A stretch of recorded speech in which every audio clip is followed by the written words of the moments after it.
a contar un poquito de qué se trata este webinar. Vamos a seguir admitiendo. Si alguno de ustedes tiene problemas de conexión y se cae, no hay problema. Yo los vuelvo a admitir. Eso va a permitir que puedan estar en toda la sesión.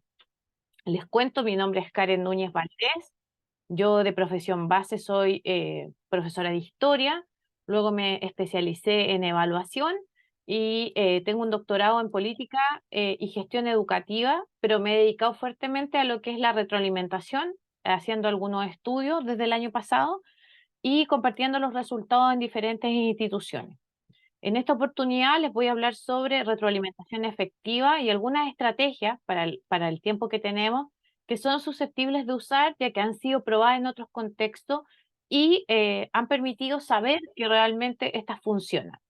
Antes de iniciar, les voy a colocar mi pantalla y les quería comentar que en gran medida este webinar surge para socializar lo que es el concepto de retroalimentación, que es un concepto que en educación no es tan nuevo, pero tampoco tiene tantos años de trayectoria.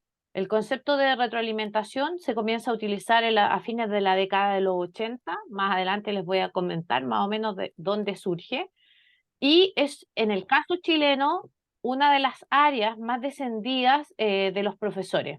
Nosotros acá tenemos un sistema de evaluación docente donde debemos evaluarnos y dentro de las áreas deficitarias está no solo retroalimentación, sino que también todo lo que tiene que ver con evaluación. Y de ahí surge la idea de presentar un tema que pueda ser útil para los profesores, que los anime a seguir leyendo, a incorporar estrategias. Por lo tanto, ese es el espíritu de este webinar. Si tienen consultas, pueden ir haciéndolas en el chat, el computador me va avisando, así que yo los puedo ir leyendo, y si alguien también quiere opinar algo, puede hacerlo vía levantar la manito.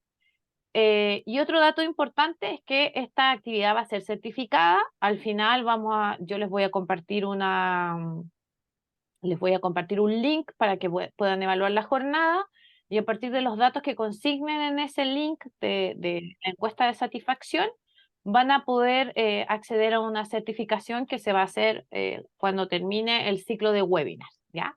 Así que eso es como en términos generales. Para iniciar, les quiero compartir eh, un pequeño video que hemos preparado que tiene que ver con nuestra oferta de formación continua. Nosotros este año lanzamos un diplomado en evaluación y diseño de instrumentos para el contexto escolar, que fue muy bien recibido por los colegas que rindieron este diplomado en este año, y el próximo año se va a replicar este diplomado y queremos contarles sobre nuestra oferta formativa.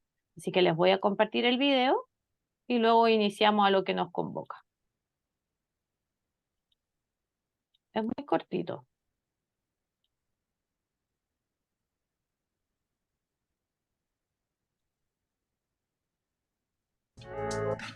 Hola, bienvenidos. Los invito a conocer la oferta de posgrados de la Facultad de Educación de la Universidad de las Américas. Nuestros diplomados, postítulos y programas de magíster se caracterizan por estar enfocados al ámbito profesional. Nuestra oferta es mayoritariamente en línea, lo cual facilita el acceso al aprendizaje a estudiantes de cualquier zona y especialmente en las zonas remotas. Para más información, visita el link que aparece en este video o escanea el código QR.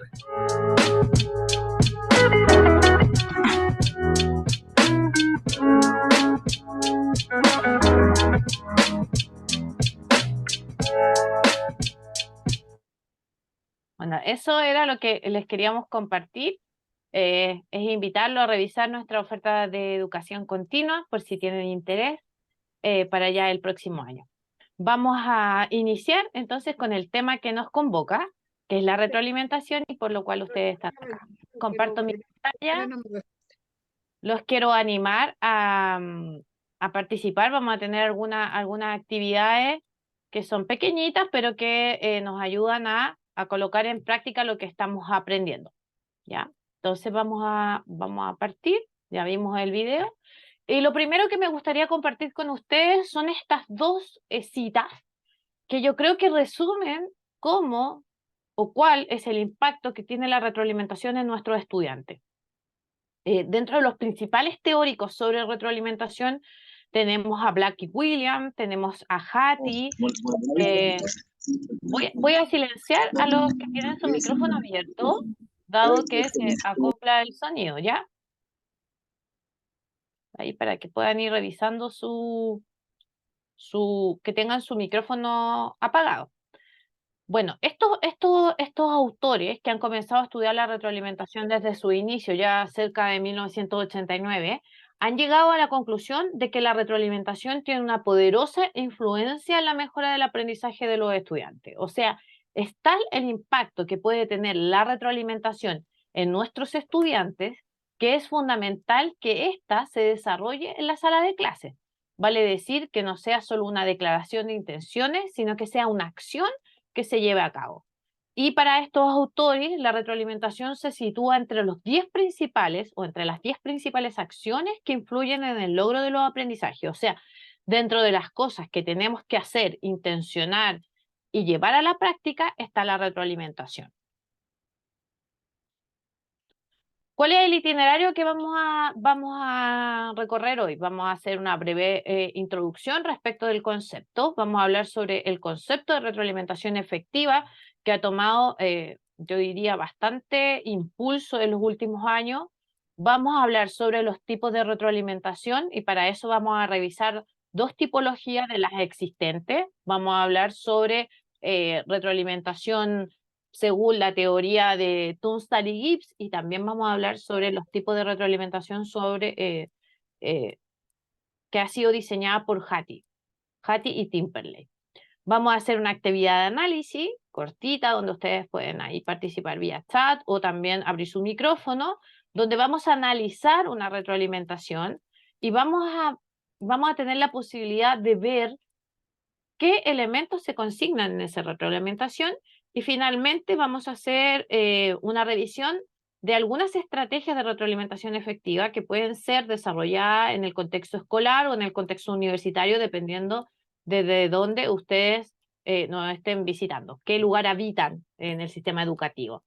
Y en el cierre vamos a hacer yo diría, vamos a tomar las ideas clave que hemos presentado y les voy a dejar también la encuesta de satisfacción para que la puedan completar y además puedan recibir su certificación cuando termine el ciclo de webinars.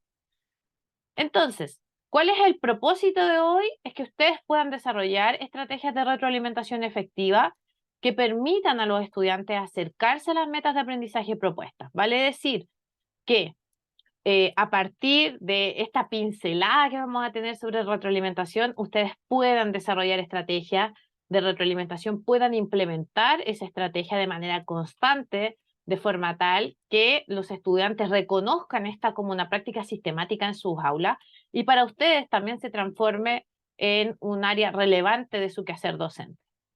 Entonces vamos a hacer esta primera actividad que se las voy a leer y los voy a invitar a escanear ese código QR o visitar el link que les voy a pegar en el chat.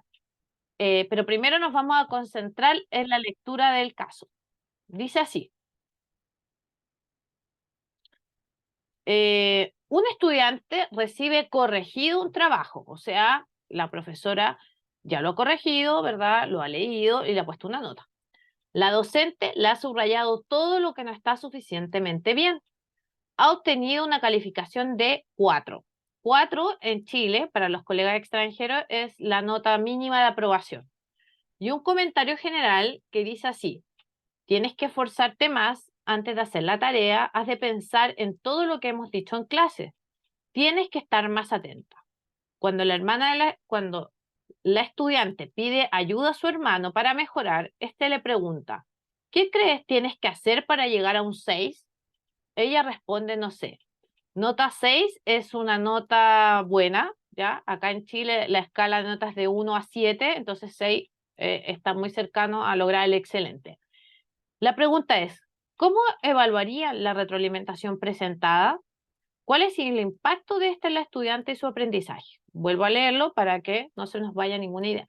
Dice: un estudiante recibe corregido un trabajo, la docente le ha subrayado todo lo que no está suficientemente bien, ha obtenido una calificación de 4, o sea, la nota mínima para aprobar, y un comentario general que dice así: tienes que esforzarte más antes de hacer la tarea, has de pensar en todo lo que hemos dicho en clases, tienes que estar más atenta. Cuando el estudiante pide ayuda a su hermano para mejorar, este le pregunta: ¿qué crees tienes que hacer para llegar a un 6? Ella responde: no sé. Entonces, les voy a copiar el, el, el link, perdón, el link para que puedan participar y puedan ahí compartir sus opiniones respecto de qué les parece esta retroalimentación que recibe este estudiante por parte de su profesora, y que su profesora además le escribió un comentario. No solo le subrayó, sino que también le escribió un comentario. Les dejo el link en el chat para que puedan comentar sus apreciaciones.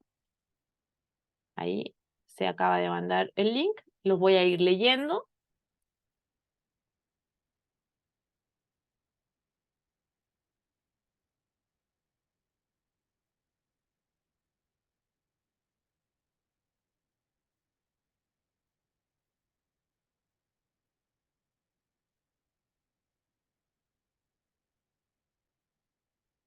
Vamos a ver, todavía veo que están aquí escribiendo, así que los invito a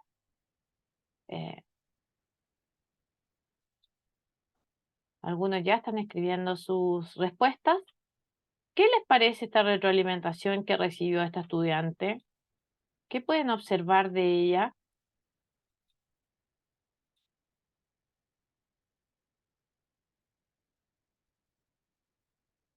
Vamos a esperar.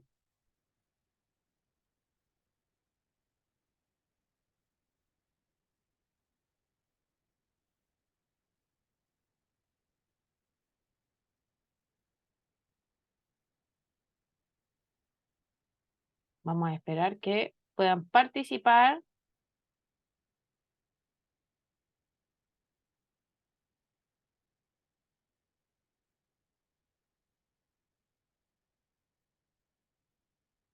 Aquí ya comienzan a aparecer sus respuestas y las vamos a ir leyendo para ver qué les parece esa retroalimentación.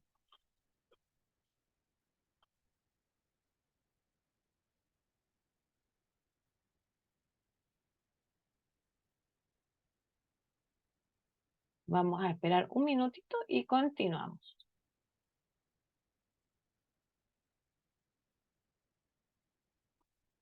Aquí les voy a presentar sus respuestas para que las vamos revisando y vamos colocando en el plenario sus respuestas. Y aquí aparecen ya las respuestas. ¿Cómo evaluaría esta retroalimentación? Y dice así: es una retroalimentación insuficiente, ya que no indica al estudiante que debe mejorar. El impacto puede ser negativo, ya que el estudiante no sabe qué mejorar y puede frustrarse ante la incógnita. Efectivamente, quien escribió este comentario es muy acertado. La estudiante no tiene nociones de qué es lo que debe mejorar. La profesora dejó marcado aquello que debía o que estaba malo, pero no tiene los caminos de mejora trazados ni diseñados para poder mejorar. Y efectivamente, al no saber qué es lo que debe hacer, eso puede generar frustración en el... Hizo show porque le pusieron Vamos a silenciar a los colegas que... Ahí sí. Luego dice, el foco está en aspectos contextuales, no se centra en los indicadores de logro de la tarea. Esta retroalimentación debiese especificar lo que se requiere según los indicadores. Efectivamente, esta retroalimentación está basada en el contexto y yo diría que bastante en la actitud de la estudiante dentro de la sala de clase, y no está vinculada con los indicadores de aprendizaje ni con los criterios de evaluación. La retroalimentación solo está centrada en el producto, en lo punitivo, no está asociado al que debe aprender y al por qué. Efectivamente, no hay una retroalimentación que guíe al estudiante tal como lo hemos mencionado. Dice, faltan los detalles específicos de la habilidad o conocimientos que el estudiante no logra destacar y lo que hizo bien. O sea, tampoco sabemos qué hizo bien. La alumna queda desmotivada, efectivamente, porque no tiene idea por dónde comenzar. Ante cualquier situación que se tenga que enfrentar en el aula, siempre debemos ser empáticos y guardar todas las consideraciones maestro-alumno, tal cual quisiéramos ser tratados. Muy negativo el comentario de rescatar lo positivo del trabajo para motivar a los estudiantes. Ambos comentarios que he leído van en la misma dirección, vale decir, no hay un reconocimiento respecto de las cosas buenas que hizo la estudiante. Y los diferentes autores rescatan que uno de los elementos esenciales para que la retroalimentación tenga impacto en el estudiante es que señalemos las fortalezas del trabajo realizado. Muchas gracias a quienes participaron. Vamos ahora a volver al PowerPoint para continuar. Ahí estoy compartiendo mi pantalla. Y efectivamente, esta retroalimentación que hemos visualizado es una retroalimentación que está centrada en un producto que no entrega mayores directrices al estudiante sobre cómo mejorar, porque el estudiante tiene que interpretar lo que el profesor quiso decir. Y eso es muy difícil de hacer, no va a entender. Y por otro lado, el comentario va hacia la persona y no al trabajo realizado. Dice, tienes que esforzarte más. En ese momento, la profesora le está diciendo que le está hablando al estudiante como persona, o sea, le está diciendo, tienes que esforzarte más y tienes que pensar todo lo que hemos hablado en la clase. Eso es muy ambiguo. Por lo tanto, debemos evitar llegar o hacer este tipo de retroalimentación. Y iniciando con la introducción, me gustaría presentarle las primeras conceptualizaciones del concepto de retroalimentación. El concepto de retroalimentación no surge en educación, surge en otra área del conocimiento que es la ingeniería, ¿ya? Y tiene que ver con el uso de las computadoras y de los sistemas. Dice así, la retroalimentación es información acerca de la distancia entre el nivel actual y el nivel de referencia de un parámetro del sistema que es utilizada para modificar esa brecha de alguna forma. Rama Prasad lo dice en 1983, pero quien realmente le da un sentido al concepto de retroalimentación es Roy Sadler, ¿ya? Un australiano que en 1989 toma este concepto y lo adecua al contexto educativo. Dice, la retroalimentación es información acerca de la distancia o brecha entre el nivel actual y el de referencia, vale decir los criterios de evaluación, vale decir los estándares y lo que ha obtenido el estudiante. Entonces, esa brecha es lo que la retroalimentación debe acercar. Y esta debe ser usada para reducir esa brecha, o sea, es como cerramos ese camino. Entonces, el concepto de retroalimentación surge en el contexto educativo a fines de la década de los 80 y ha comenzado a tomar más relevancia en los últimos años. Pero, ¿qué sucede con los estudiantes y la retroalimentación? Porque si pensamos en el ejemplo que les di, probablemente esa profesora, que quizás tenía 40 estudiantes en su aula, hizo lo mismo para todos los estudiantes. Subrayó todo lo que estaba malo y además escribió un comentario de 2 o 3 líneas. Si multiplicamos eso por 40 estudiantes, nos damos cuenta que hay una inversión de tiempo bastante alta por parte del profesor y la profesora seguramente lo está haciendo porque considera que eso va a tener un impacto en el estudiante. Entonces, ¿qué es lo que ocurre con el estudiante? ¿Cómo recibe el estudiante la retroalimentación? Tenemos varios estudios que nos hablan sobre esta. Shannock en el año 2000 dice que los estudiantes consideran que la retroalimentación es difícil de interpretar. O sea, que la información que le entregamos no la logran decodificar, no logran saber hacia dónde vamos con esa información. James, el mismo año, publica un artículo que nos dice lo siguiente. La retroalimentación para los estudiantes no solo es difícil de comprender, o sea, ya es difícil por sí sola, sino que en ocasiones reciben a partir de ella un impacto potencialmente negativo en su autopercepción y confianza. ¿Y por qué? Porque muchos de los comentarios que se hacen en los procesos de retroalimentación están vinculados al estudiante, tal como lo vimos en el ejemplo, a la persona y no al trabajo que desarrolló. Yorke, siguiendo la misma línea en el 2003, nos dice lo siguiente. Los estudiantes están a menudo insatisfechos con la retroalimentación que reciben en términos de que les falta un asesoramiento específico para mejorar. Pareciera ser que la información que se les entrega a los estudiantes no es suficiente para mejorar y la brecha continúa siendo igual de grande. Por lo que hay evidencia que nos indica lo siguiente. Carles en el 2006 nos señala, aunque la retroalimentación sea frecuente, la mayor parte de la información es desestimada por los estudiantes. O sea que todo ese esfuerzo que nosotros hacemos para poder retroalimentar, el estudiante no la usa.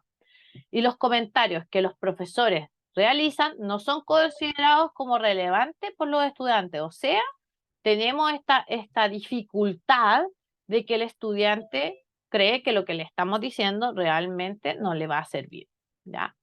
Tenemos el estudio de Goldstein y Nuttall del año 2007 que señala lo siguiente. Dice, los profesores encuentran su retroalimentación mucho más valiosa de lo que opinan realmente sus estudiantes acerca de ella, quienes señalan que la retroalimentación recibida es confusa y no lo orienta sobre cómo mejorar su desempeño. O sea, tenemos enfrentado aquí a profesor y estudiante. El profe cree que lo hace estupendo, ¿verdad? Que le damos súper buena retroalimentación, que damos muchas estrategias o les señalamos muchos caminos de mejora, pero el estudiante dice que no, que finalmente parece que es confusa, que los desorientamos, que en realidad no estamos impactando. Y finalmente, San Martí, ya el año 2020, si se dan cuenta, hemos hecho un tránsito por el siglo XXI, dice, los docentes utilizan muchas horas en la tarea de corregir, pero está comprobado que buena parte de los alumnos no entienden los comentarios y estos no les son útiles para mejorar. O sea, la importancia de lo que estos documentos nos dicen sobre cómo se percibe la retroalimentación por los estudiantes nos debe dar luces de que debemos diseñar estrategias para realizar una retroalimentación que permita que el trabajo que nosotros estamos haciendo no sea un trabajo perdido, ¿ya? ¿Por qué? Porque finalmente el estudiante puede considerar que no sirve para nada y nosotros le estamos dedicando una buena parte del tiempo a algo que los estudiantes no están utilizando. Entonces, ¿cuál es el problema? Y a mi juicio, tiene que ver con que la retroalimentación entrega información, pero el asunto es qué sucede con esa información. Cómo el estudiante puede usar esa información para mejorar y no verla como algo que el profesor está señalando al aire y que no va a tener ningún impacto en él en el futuro. Por lo tanto, creo que uno de los elementos claves que como profesores nos tenemos que preguntar es qué tipo de información estoy entregando y si el estudiante comprende la relevancia de esa información para que este no sea un tiempo perdido. Y acá les traigo otro concepto que es el de retroalimentación efectiva. La retroalimentación efectiva la podemos encontrar en el texto de Foster, que es del año 2017, y nos señala que, y considerando lo anteriormente dicho, que el problema está en el uso de la información, pues Forster nos señala que es la información comunicada al estudiante con la intención de modificar su pensamiento a fin de mejorar el aprendizaje y cerrar la brecha entre el nivel actual de los estudiantes y la meta de aprendizaje deseada. O sea, vale decir que esa información que nosotros estamos entregando al estudiante realmente tenga un efecto sobre su pensamiento y eso le permita aprender lo que no ha aprendido, ¿ya? Por lo tanto, este concepto de retroalimentación efectiva comienza a revalorizar el uso de la información respecto del aprendizaje. ¿Y por qué? ¿Por qué es importante o por qué deberíamos darle ese lugar en nuestras clases? Lo primero es que nos va a permitir orientar al estudiante sobre su aprendizaje y también nos va a permitir que éste pueda determinar cuáles son los logros que ha tenido y cuáles son las brechas. Y también es importante que el estudiante pueda remodelar sus desempeños, o sea, pueda aprender del error que tuvo para poder mejorar, no solo en el curso que está dando, em, sino que también va a estar eh, en en los desempeños futuros, o sea, va a ir aprendiendo de lo que está haciendo. Tenemos que pensar en el error como una oportunidad, ¿ya? Eso es algo tremendamente relevante y que no tiene el valor que debería dársele. Yo creo que en el caso del sistema chileno tiene que ver con el academicismo que hay, la importancia de las notas, eh, donde hoy para ir a la universidad es importante tener buenas notas, para obtener becas pasa lo mismo, entonces finalmente el error se ve como un fracaso y no como una oportunidad. ¿Qué nos dice Sadler? Sadler nos dice que la retroalimentación debería estar estructurada en base a 3 grandes preguntas. La primera es ¿a dónde voy? ¿Ya? Eso significa que el estudiante debe comprender o debe saber, debe conocer el objetivo de aprendizaje. ¿Cuál es el objetivo de aprendizaje para esa unidad, para esa clase? ¿Por qué? Porque eso le va a permitir comprender hacia dónde debe llegar. O sea, es tremendamente importante que el estudiante sepa cuáles son los objetivos de aprendizaje y cuando sea evaluado cuáles son los estándares y criterios de evaluación. ¿Qué es lo que yo espero de él cuando realice una evaluación? La segunda pregunta que Saller nos dice que debemos responder es ¿cómo voy? O sea, ¿cómo el estudiante está avanzando en el proceso que estamos desarrollando? Por lo tanto, en el caso del cómo voy, es importante entregarle información sobre el nivel alcanzado al estudiante en determinados productos, tareas, desempeños, pruebas. O sea, el estudiante finalmente con la evaluación va a poder saber dónde está. Pero no es suficiente como que con entregar solo las respuestas correctas e incorrectas de lo que hizo el estudiante, sino que tengo que responder a la tercera pregunta. ¿Cómo sigo avanzando? Y para eso es importante entregarle recomendaciones al estudiante para abordar la brecha que tiene respecto de su aprendizaje. Vale decir, le tengo que dar algunas estrategias para que él sepa qué es lo que puede hacer o qué es lo que debe hacer en el futuro. Y ahí realmente se completa el ciclo de lo que es la retroalimentación. Por eso es tan complejo, no sé si en otros países ocurre, pero en nuestro país ocurre bastante, de que en algunas ocasiones las escalas de nota comienzan a ser modificadas. Por ejemplo, eh, el curso, el grupo curso, la nota más alta obtenía puede haber sido un 6, por ejemplo. ¿Y qué decide hacer el profesor? Ese 6 lo transforma en 7 y altera las escalas de nota. Y eso afecta directamente a esto, al cómo voy, porque yo le estoy entregando información que no es real al estudiante, ¿ya? Entonces hay que ser muy cuidadoso con la entrega de esa información. ¿Por qué? Porque el estudiante debe saber dónde está parado y cómo, ¿verdad?, se enfrenta a los aprendizajes. Ahora, el TEC de Monterrey realizó un documento donde ellos hablan sobre las características de una retroalimentación efectiva y que yo he querido sintetizar básicamente en 5 elementos. La primera, y que ustedes también lo decían en el ejemplo que yo les coloqué, es que la retroalimentación debe ser positiva, vale decir que se debe resaltar los aprendizajes o avances logrados. ¿Ya? El estudiante debe saber qué hizo bien, ¿ya? O sea, la retroalimentación no solo obedece a decir qué es lo que está mal, sino que también debe señalar aquello que está bien, qué es lo que se logró. En segundo lugar, debe ser confidencial, comunica información solo al estudiante involucrado y en el caso de hacer retroalimentaciones grupales, vale decir que usted considera que es más efectivo hacer una retroalimentación para el grupo curso o por grupos dentro del curso, nunca mencionar quién fue la persona que cometió los errores. ¿Ya? Entonces uno podría decir cuando está haciendo una retroalimentación, bueno, hay un error recurrente que tiene que ver con la lectura o con la comprensión de alguna idea y algunas personas hicieron esto, pero nunca debemos revelar quién es la persona que comete esos errores. En tercer lugar, debe ser orientadora, vale decir, debe ofrecer alternativas para mejorar las deficiencias encontradas. O sea, no solo basta decir que la 1 está mala, sino que tendremos que dar algunas orientaciones sobre cómo mejorar. Otro elemento que es relevante, y de aquí es importante, yo creo, los equipos de gestión en las escuelas, tiene que ver con que sea oportuna. Vale decir que se retroalimente al estudiante antes de que el estudiante realice otra evaluación, porque si no, ya pierde sentido realizar retroalimentaciones. ¿Ya? Debo hacer lo más cercana a la evaluación la retroalimentación, dado que el estudiante después se sumerge en otro proyecto evaluativo y la retroalimentación que realizo puede tener cero impacto en el estudiante.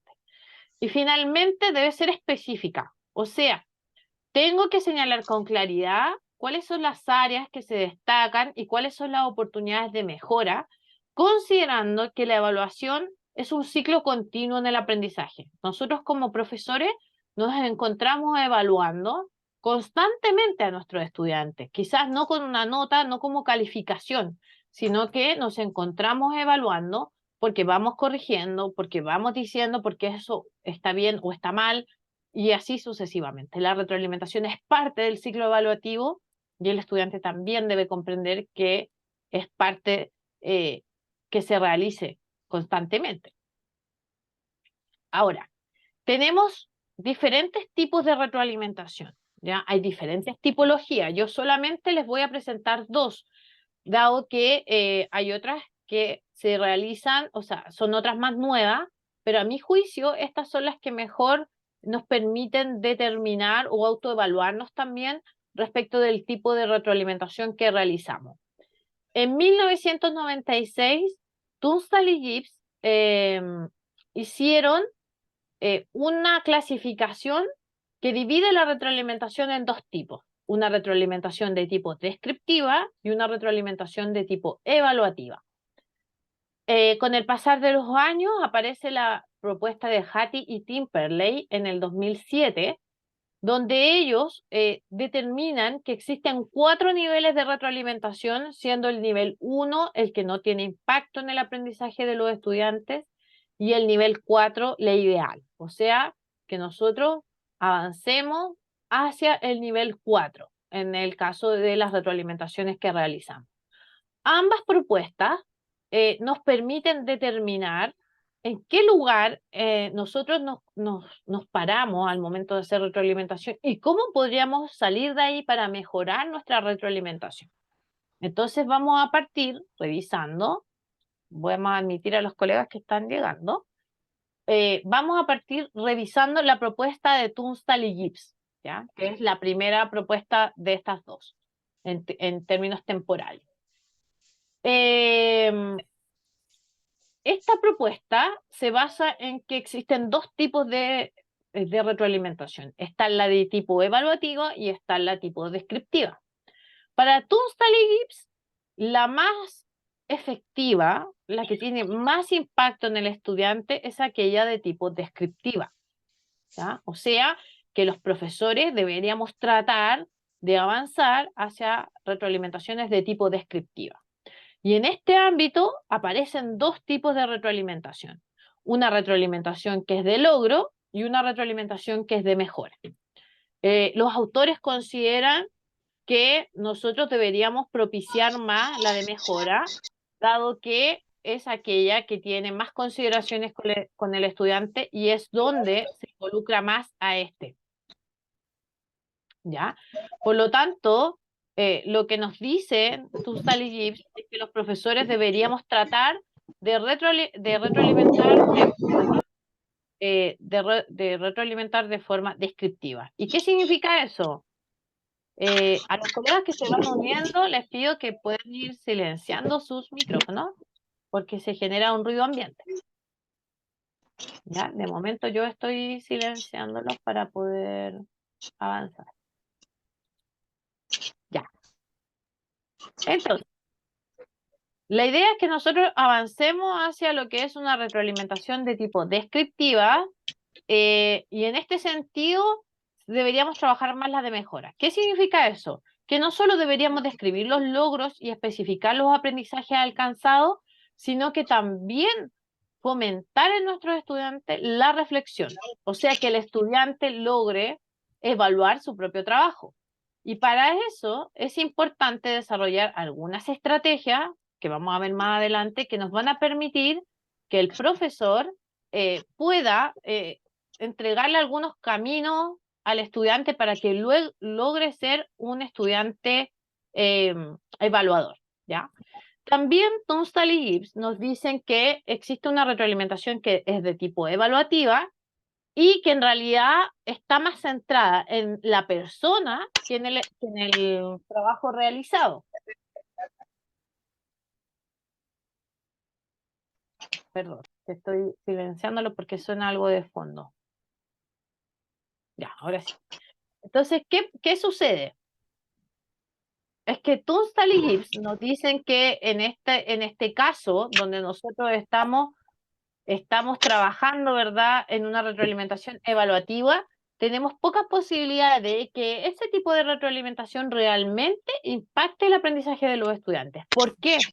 Porque finalmente lo que hacemos es corregir el desempeño, porque el protagonista es el profesor, porque no mejoramos el aprendizaje, sino que finalmente vamos más hacia la persona, por lo tanto deberíamos transitar de una retroalimentación de tipo evaluativa a una más bien de tipo descriptiva. Y también en el caso de la retroalimentación evaluativa, también podemos identificar dos grandes tipos dentro de la misma. Está la negativa y la positiva. Y en el caso de la negativa, esta se vincula bien con desaprobar, castigar, sancionar al estudiante, ¿ya? O sea, el comentario, por ejemplo, que leímos respecto de la retroalimentación del ejercicio que hicimos está más bien en una retroalimentación de tipo evaluativa, porque la profesora no se dirige al trabajo del estudiante, sino que más bien se dirige a la persona. ¿Qué conclusiones han sacado estos autores? La primera gran conclusión, sí, María, es que estoy silenciando a los colegas que tienen el audio encendido, pero se les vuelve a prender, entonces aparece ese ruido ambiente. Ah, si Gabriela González pudiese cerrar su micrófono, por favor, y Joana también, porque la he silenciado, pero se le vuelve a abrir el micrófono. Ya, ahí creo que ya perdimos la bulla ambiente. Entonces, vuelvo a lo que les decía. La investigación de Tunstall y Gibbs ha llegado a la conclusión de que los profes nos movemos aquí, entre lo positivo y lo de logro. Parece que nos quedamos aquí al medio, ¿ya? O sea, intentamos ser positivos con nuestros estudiantes, de decirle qué es lo que logró, pero no somos capaces de avanzar hacia la mejora, ¿ya? Entonces, ¿cuál es la invitación que nos hace Tunstall y Gibbs? Es revisar nuestras prácticas de retroalimentación y virar hacia lo que es una retroalimentación descriptiva.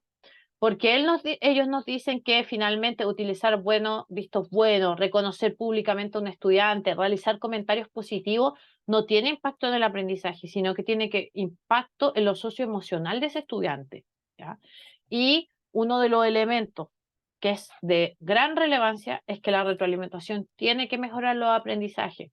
O sea, no está mal que nosotros digamos, mira, lo hiciste bien, pero no podemos pensar que eso es una retroalimentación del aprendizaje, ¿ya? Eso tenemos que tenerlo claro. ¿Y qué nos dice Hattie y Timperley? Hattie y Timperley, casi 10 años después, ellos realizan también una tipología de la retroalimentación y nos señalan que existen 4 niveles.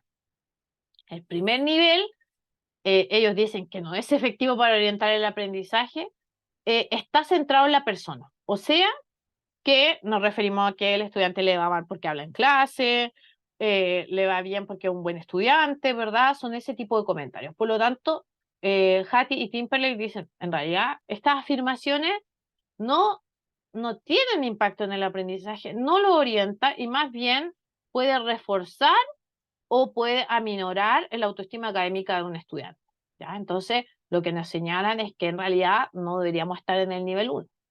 En el nivel 2 dicen que el profe se enfoca en la tarea, o sea, sí es efectivo para el aprendizaje porque le entrega información sobre respuestas correctas e incorrectas, pero se queda solo en eso, o sea, te digo qué es lo que está bueno y qué es lo que está malo. También nos dicen que deberíamos avanzar eh, un poco más allá porque en realidad con esta nos quedamos un poco cortos. En el nivel 3 lo que nos dice Hattie y Timperley es que esta es más efectiva que la anterior, porque no solo retroalimenta el trabajo realizado por los estudiantes, sino que también le damos estrategia. Le damos estrategia e involucramos aspectos metacognitivos, o sea, un poco comenzamos a intencionar esto del estudiante evaluador, que era lo que habíamos visto en la tipología anterior. Y finalmente tenemos el nivel 4, que es el nivel ideal, o sea, donde todos los profesores deberíamos llegar, que está centrado en la autorregulación del aprendizaje y le entrega al estudiante ya estrategias metacognitivas derechamente, apela a la autoconfianza del estudiante, a su autoconcepto, le permite autoevaluar su trabajo, le permite también evaluar el de otros. Entonces, eso significa que el profesor está dotando al estudiante también de ciertas habilidades para poder no solo mejorar el aprendizaje, sino que vivir procesos de autorregulación respecto del mismo. ¿Ya? Bueno, y vamos a partir de lo que hemos revisado, vamos a analizar una retroalimentación. Yo la voy a leer, les voy a dar unos minutitos para que ustedes también la puedan leer y voy a abrir los micrófonos para que me cuenten qué es lo que pudieron ver de esta retroalimentación que vamos a analizar. Dice así. A todo esto es importante señalar que esta es una retroalimentación real, ¿ya? Es una retroalimentación real de un grupo pequeño de estudiantes donde la profesora entregaba un texto de retroalimentación, ¿ya? Entonces dice así: antes que todo, quería felicitarte por el excelente trabajo que hiciste en relación a las partes de la reseña. A lo largo de tu texto es posible identificar claramente las diferentes etapas que componen a este género. Así puedo distinguir una introducción, una síntesis del texto reseñado, una evaluación y una conclusión. Además, a nivel de escritura, respeta las convenciones propias de los textos académicos, lo que se manifiesta en una ortografía impecable, el uso de la forma impersonal, una adecuada progresión de las ideas, entre otros elementos. Te felicito. A pesar de todos estos aspectos logrados, me gustaría invitarte a revisar nuevamente los contenidos sobre citación, pues hay algunas falencias en la distinción entre tu voz con la del autor del texto que reseña. Por ejemplo, como te indicaba en el comentario 10 dejado al margen, no me queda claro si la afirmación, por lo tanto, quienes participan de las elecciones son los jóvenes de clase más acomodada, es una conclusión tuya o del autor del paper reseñado. Quizás una buena manera de solucionar esto hubiese sido incluyendo una cita directa del texto de Luna. ¿Qué te parece esta idea? ¿Se te ocurre otra manera de solucionarlo? No olvides que para la redacción de nuestro próximo texto será fundamental que corrijas este elemento. Recuerda apoyarte en la lectura de los contenidos de la sexta semana de clases en los que se explican distintas estrategias para hacer referencia a ideas que no son nuestras. ¿Qué evidenciamos en esta retroalimentación? Si alguien quiere levantar su manito y hablar, puede hacerlo.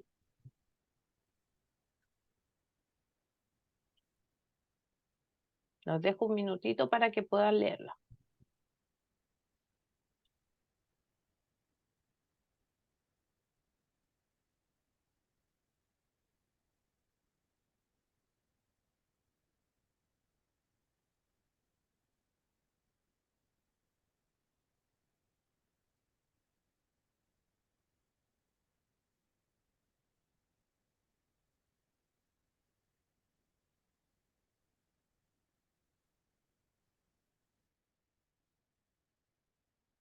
¿Alguien le gustaría comentar qué ve en esta retroalimentación?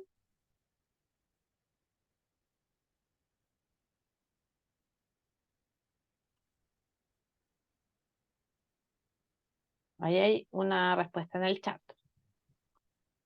Aquí dice, Caterina Araya nos dice, aquí hay un análisis personalizado específico y técnico de un trabajo de un estudiante. Muy bien, Katy. Así es. Hay un análisis de lo que hizo el estudiante y si se fijan, tal como dice la colega, es específico y bastante técnico respecto de lo que el estudiante debe realizar. O sea, ese estudiante va a llegar a su casa y va a tener la posibilidad de revisar lo que el profesor le está diciendo, no se va con la duda. Patricia nos dice, es una retroalimentación personalizada, centrada en el proceso. Efectivamente, la profesora reconoce los elementos que están bien hechos. Si se fijan, el primer párrafo habla sobre aquello que está bien hecho. Antonio nos dice, una buena forma de representar el trabajo realizado, destacando los pasos, los procesos logrados, más la motivación de seguir trabajando y tener un valor agregado de los elementos faltantes. Efectivamente, o sea, ese estudiante primero se va sabiendo muy claramente qué es lo que hizo bien. Si ustedes se fijan, la profesora le dice, hiciste un excelente trabajo respecto de la reseña. O sea, primero vi lo que había, las partes de la reseña, escribes como los textos académicos y además tienes buena ortografía, ¿ya? Entonces el estudiante sabe lo que hizo bien. Y luego, de una forma muy enfática, le dice que a pesar de todo lo bueno que tiene, sí hay cosas que debe corregir. María nos dice, la docente reconoce lo positiva, felicita e incentiva la reflexión y plantea posibles opciones para su mejora. Efectivamente, le plantea opciones, porque le pregunta ahí, ¿se te ocurre otra idea? ¿Qué otra cosa se podría hacer?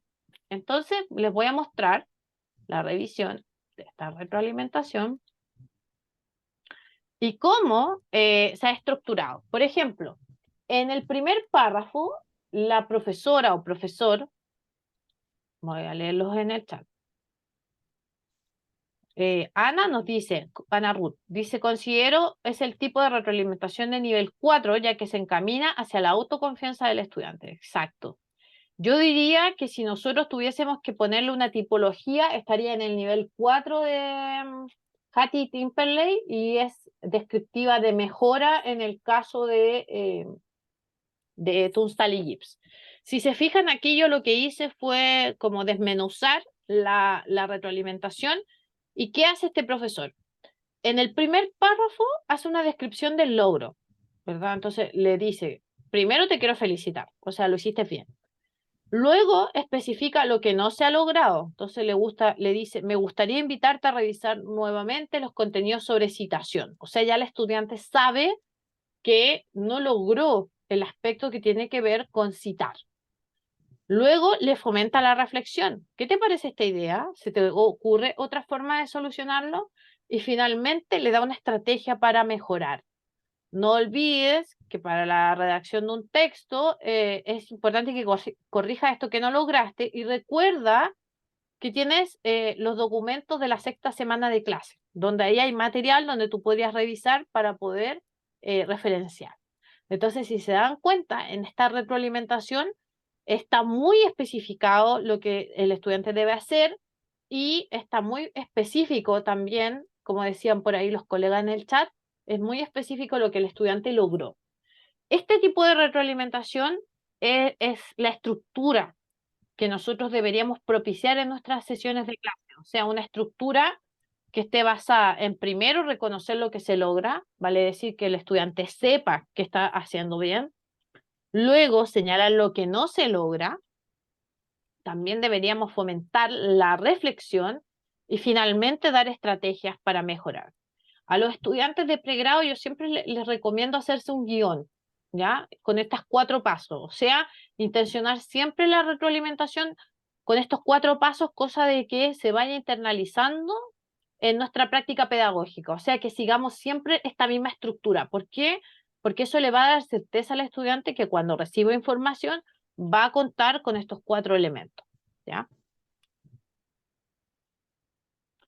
¿Cuáles son las estrategias que nosotros deberíamos revisar o que podríamos incorporar en nuestra práctica pedagógica basada en lo descriptivo o en los niveles 3 y 4? Aquí yo les voy a dar algunos elementos que nosotros deberíamos considerar. Primero, y antes de realizar retroalimentación, tenemos que tomar ciertas decisiones. La primera decisión que debemos tomar es si la retroalimentación será oral o escrita. ¿Ya? Y la segunda decisión que debemos tomar también es si es individual o grupal.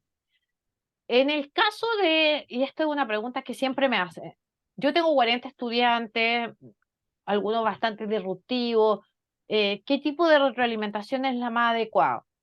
Mi sugerencia es hacerla oral y de forma grupal, generar alguna dinámica en clases para poder hacerlo, porque se entiende que hacer 40 retroalimentaciones escritas e individuales es un trabajo que no es viable, ¿ya? Entonces ahí nosotros tenemos que pensar cuál va a ser la estrategia considerando el contexto en el cual trabajamos.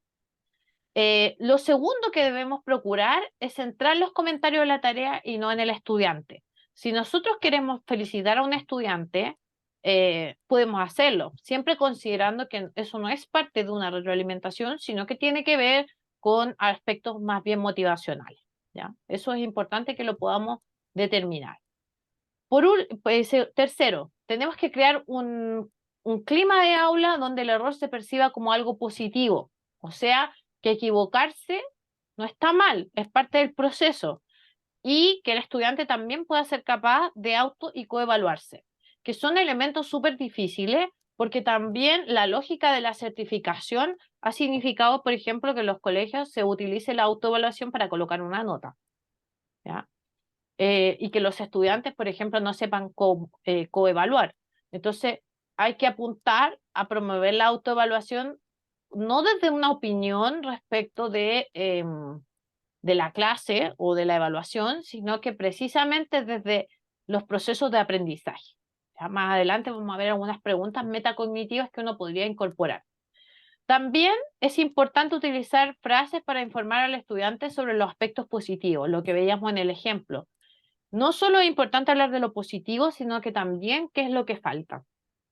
Y también es importante establecer acuerdos sobre lo que es necesario reforzar. O sea, cómo yo puedo involucrar a mis estudiantes y llegar a acuerdos. Por ejemplo, deben rehacer la tarea para poder incorporar lo que no lograron. Esto se debe traer en la próxima clase porque vamos a trabajar con ello, por ejemplo. Eso también podría ser viable de realizar. ¿Y cuáles son las frases que podríamos incorporar? Aquí hay algunas frases que podríamos incorporar que tienen que ver con la autorregulación y los procesos metacognitivos. Por ejemplo, ¿te acuerdas cuando no podías hacer este tipo de ejercicio? ¿Qué hiciste para lograrlo? ¿Qué hacemos con estas dos frases o estas dos interrogantes? Es obligar al estudiante a pensar qué hizo, qué remodeló en su pensamiento para lograr realizar, ¿verdad?, el ejercicio que habíamos propuesto. Aquí hay otra pregunta que está basada en un trabajo de investigación, ¿ya? O sea, está planteada para un trabajo de investigación. Y dice así, ¿consideras que las preguntas incluidas en el instrumento servirán para responder a tu pregunta de investigación?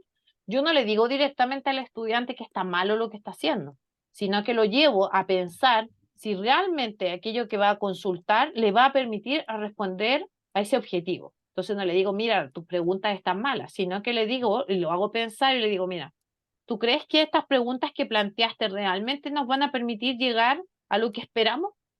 Entonces ahí lo voy obligando al estudiante que vaya revisando lo que hizo.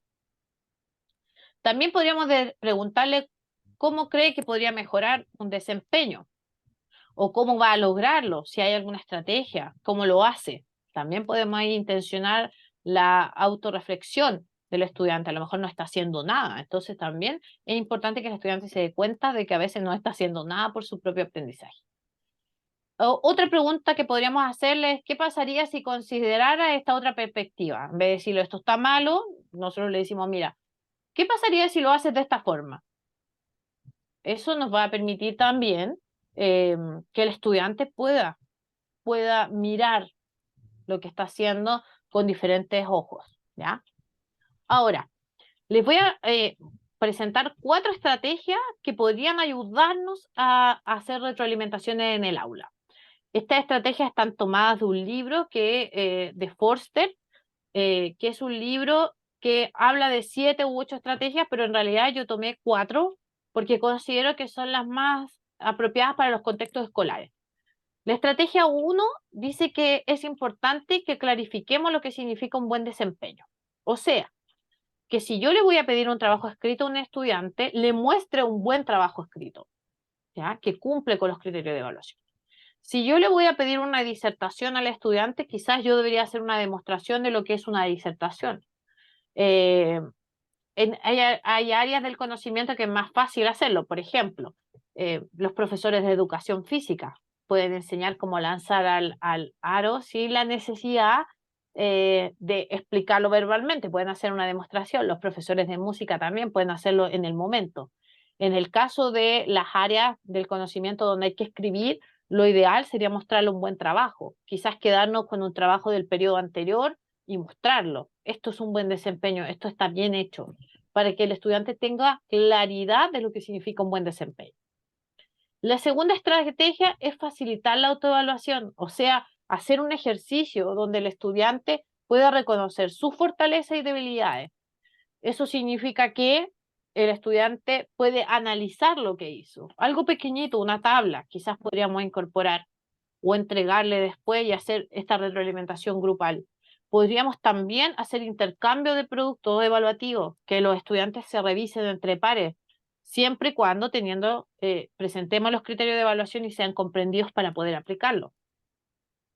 La estrategia 3 tiene que ver con entregar información de alta calidad, o sea, tenemos que orientar al estudiante y no solo decirle que conversa mucho en clase, que podría hacerlo mejor, sino que tenemos que decirle que está bien hecho y que está mal, y cómo podría llegar a subsanar aquello que está malo, ¿ya? O sea, deberíamos darle estrategias precisamente como el ejemplo que revisamos.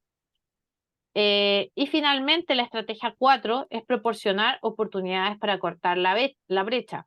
Por ejemplo, la oportunidad de, luego de la retroalimentación, que el estudiante reelabore o reescriba la tarea evaluativa. Esto también siempre me lo preguntan. ¿Le puedo dar un par de décimas al estudiante, darle un premio? Lo ideal es que no lo hagamos, pero si tenemos estudiantes que son resistentes a hacer cosas, yo creo que es mejor hacerlo a no hacerlo, ¿ya? Para lograr que el estudiante también se involucre con lo que está haciendo. Bueno, ya estamos llegando al cierre porque no quiero abusar de su tiempo. Y les voy a hablar sobre las 4 ideas que yo creo que no podemos perder de vista. La primera es que la retroalimentación tiene una gran influencia en el aprendizaje de los estudiantes. Tenemos que ser conscientes como profesores de que tenemos que intencionar la retroalimentación y a partir de eso emerge la segunda idea. La retroalimentación debe ser parte de nuestra planificación, o sea, así como se nos pide planificar clase a clase, también deberíamos incorporar en la planificación una sesión de retroalimentación para que esta sea una práctica recurrente en la sala.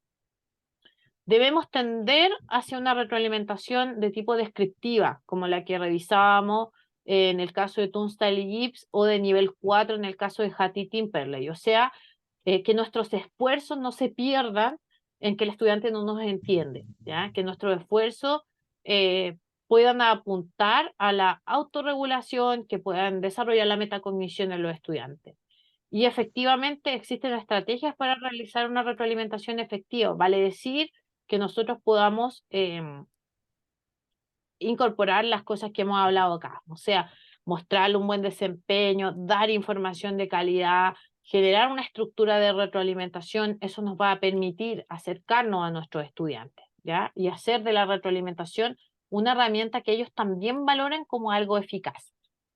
Entonces, así vamos dando cierre a nuestro webinar, pero les voy a pedir que contesten este Google Forms para que también les llegue su certificación. Así que les voy a compartir el link del Google para que ustedes puedan evaluar esta actividad y también puedan recibir su certificación respecto de este webinar. Ahí les dejo, quedan cordialmente invitados para los próximos webinars. Yo creo que es importante que puedan seguir participando, aprendiendo, así que les dejo ahí el link. Eh, Voy a esperar unos minutitos por si alguien quiere hacer alguna pregunta para que puedan responder y ahí se puedan desconectar. Así que voy a dejar de compartir mi pantalla. Muchas gracias, María. Recuerden contestar el Google Forms para que después les llegue la certificación.